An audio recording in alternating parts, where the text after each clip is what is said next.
Greetings, this is Dr. John Tillman. This is another video lecture. Uh, this video lecture complements the documentaries and the chapter that's dealing with the Great Depression and the New Deal. Matter of fact, this one in specific is titled Black Politics During the Great Depression and FDR. FDR is pretty much Franklin Delano Roosevelt. And for Franklin Delano Roosevelt, he's very historic because he was the first president to serve 4 terms as president of the United States.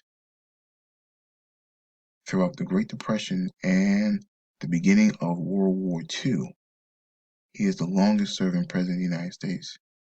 He served 4 terms, and there's a reason why he has, and it's essential to understand why this has happened during this time period. Let's get into the lecture. This right here is a picture of Franklin Delano Roosevelt, President of the United States during the time period of the Great Depression and New Deal. This right here is Eleanor Roosevelt, Mary McLeod Bethune, and members of the Black Cabinet, Roosevelt's Black Cabinet. We'll get into that a little later. This is a woman who lives in one of the rural areas of America who was suffering from the Great Depression. Let's get into the lecture here. First thing you have to understand is the stock market crashed in 1929. And what you had was that, if you remember going through 1920, there were no regulation of banks and services. You had a lot of speculation going on within Wall Street, a lot of speculation going on within banks, very similar to the speculation that happened that led to the 2008 economic meltdown. Let's go back to chapter 23, if we can. This idea of once World War I is over, you had this return to normalcy. Well, what it meant was this, that banks and corporations will engage in speculation. There will be no such thing as regulating banks. And what you begin to have in Wall Street was actually commercial investment engaged. Banks actually merged together and actually engaged in speculation.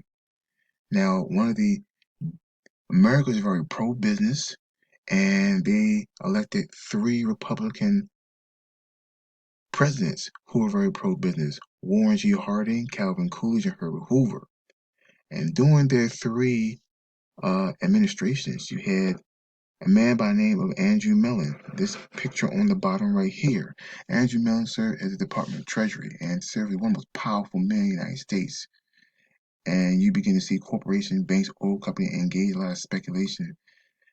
And what happened was this: even in states, had something called laissez-faire. It meant that no federal government will intervene in state affairs.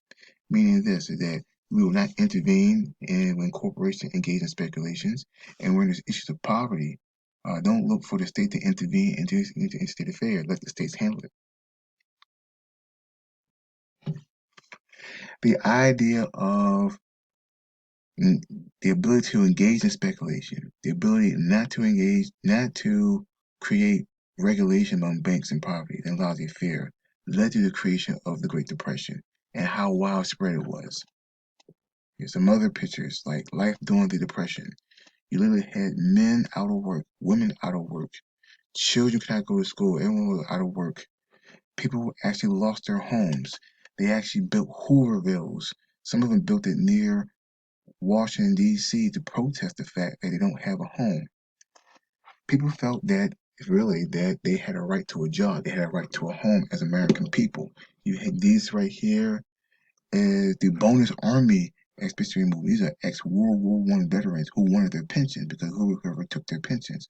Well, now you have former World War I veterans fighting the U.S. State Police, including General MacArthur. But that's another story anyway, right? So this is the conditions that were going on during the Great Depression. And now you have to put in legislation. What led to the end of how did Congress deal with it? Well, first thing first, it wasn't really Roosevelt. It took Congress. What you had was that you had to push forth the first New Deal, which was economic policies. It wasn't about relief. The first one was called the Glass-Steagall Act. Now, the Glass-Steagall Act was named after Senator Carter Glass of Virginia, and Congressman Henry Steagall of Alabama. One thing they understood was this: you have to start regulating banks. You have to start separating these commercial and investment banks so they don't engage in speculation like they did in Washington, D.C., like they did in Washington, D.C., and in Wall Street and everywhere else. So they pushed forward what's called the Glass-Steagall Act, which separated both commercial banks and investments. And they put into the need of regulating corporations. What this did was substantial because people in Wall Street, people lost their savings, people lost their retirement. Well, what they call their retirement. You had people who had wanted to invest because there was no such thing as pensions. There was no such thing as that. So they wanted to invest in Wall Street and they lost it all.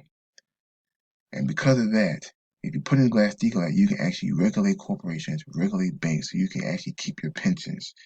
Then you had the Homeowners Loan Act in 1933, which protected homeowners from mortgage foreclosures, and you also helped to refinance home loans. Roosevelt actually did push this, and he pushed this so that people can actually stay into their homes. Now, this is mostly economic policies. It wasn't relief. These are mostly for rich and upper class people because Roosevelt comes out of that rich and upper class stock of people. Well, poor folks needed relief. Poor folks needed social welfare policies. Now, many of them were created by Roosevelt during when he was governor of New York, but he didn't do so in what's called while he was in office. So, in order to deal with the Great Depression, you had the first New Deal, which only dealt with economic policies and government policies. But now you have to implement what's called social reform, social welfare policies, stuff like public housing, etc. All stuff we take advantage of today. Well, this is Huey Long. Huey Long was a U.S. Senator in the state of Louisiana. And the one thing that he proposed was the redistribution of the wealth. You know, what we would call public housing, uh, financial aid, social welfare, public assistance, etc. That's what he proposed. The second person right here, this is Upton Sinclair, the man who wrote the book called The Jungle during the Progressive Era. He ran for U.S. Senator in California, and he led a campaign called End Poverty in California. And he also called for redistribution of the wealth as well. Social welfare policies, social welfare policies. This is Francis Townsend, who was a doctor. Francis Townsend actually advocated for uh, old old people's pensions, old people, which today we call Social Security. One of the things that is come among historians is who really inspired the Second New Deal. Was it Roosevelt or was it them? Many will argue it was these three men who actually inspired uh, the Second New Deal. The Second New Deal was called the Social Security Act of 1935. All the things we talked about, the aid to dependent women and children, which is now called the aid to dependent children, unemployment compensation, old age insurance, or what we call Social Security. This is part of the Social Security Act. This is the Second New Deal. This is very important because what we call social welfare, all of it is embodied in this. You also have something called the Wagner National Relations Act, where you have organized trade union and collective bargaining. Now you actually have collective bargainings. You're now implementing 7-hour work days with lunch breaks. You're now implementing health insurance. You're now implementing Social Security. You're now implementing social welfare, public assistance. There's something that this Second New Deal does. If you want to know why Franklin D. Roosevelt was able to stay in office for 4 terms, it's close to 12 years, actually 10 years he spent. No, yeah, 4 terms, 4 terms. This second this Second New Deal actually solidified Democratic control within the U.S. Congress. And with no, I'm sorry, Democratic control within the U.S. presidency. My apologies about that.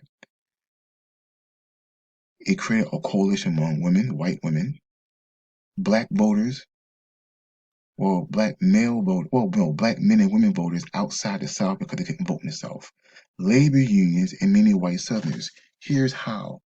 Many white Southerners who wanted to maintain Jim Crow in the South did not like the fact of the Second New Deal. Most of them called it socialism. Most of it called it democratic socialism, which technically it was if you look at it, but it didn't really check or regulate capitalism as well. What the South did say was this: we will not accept the New Deal unless you support segregation, and it did not want black folks getting access to the Second New Deal. And Franklin D. Roosevelt obliged it. But black folks did begin to, and these are some of the more New Deal programs as well. This is relief, this is recovery, this is reform. This is the difference of all these New Deal policies. It's so many of them, it's impossible to go through. Right? So, but how did it inform black folks, or particularly black folks in the North or outside the South? Why did black folks vote Democrat? Well, for the first time, Herbert Hoover did not give black folks anything. And it's not to sit there and say that Roosevelt was this progressive. He was not. He was mostly a politician. It's really Eleanor Roosevelt and Harold Hicks, who was part of his administration. Herbert Hoover alienated black voters in order to catch up white Southern folks. He didn't care about black voters. So when it came down toward the New Deal, black folks wanted access to the New Deal postal programs. And when you begin to see a man named Robert Vann, who was the publisher of the Pittsburgh Courier, who says, turn the picture of Lincoln around and vote Democrat and vote for Roosevelt, talking about Abraham Lincoln. By that time, black folk were voting for Republican Abraham Lincoln, because it's the party of Lincoln.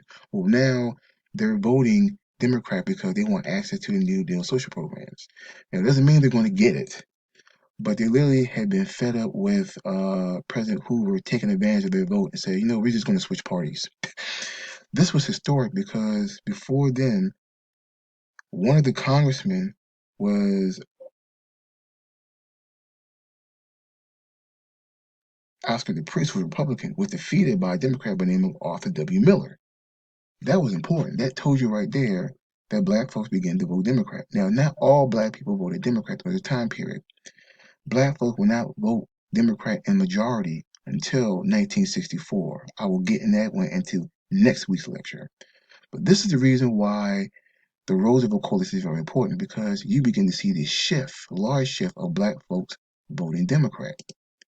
Then another reason why black folks are voting Democrat is the Council of Negro Affairs, known as Roosevelt's Black Cabinet. This kind of solidified Northern black voters in the Democratic Party.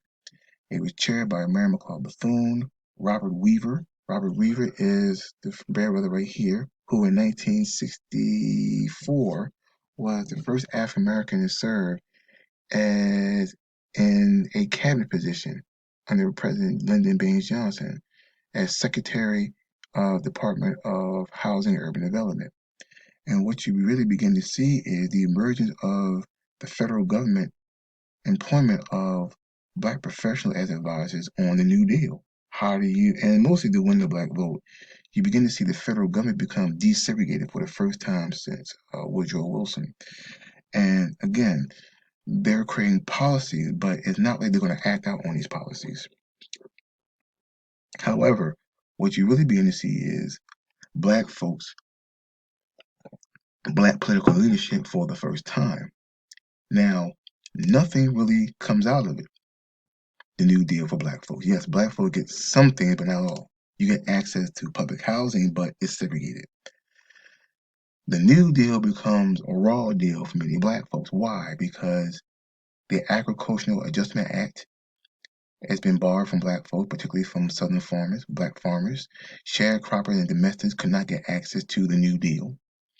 And that's still that was still an issue today among black farmers today.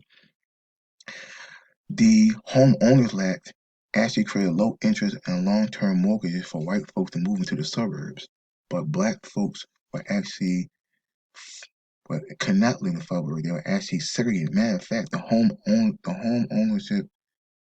Oh, it's all over. I'll just deal with this class.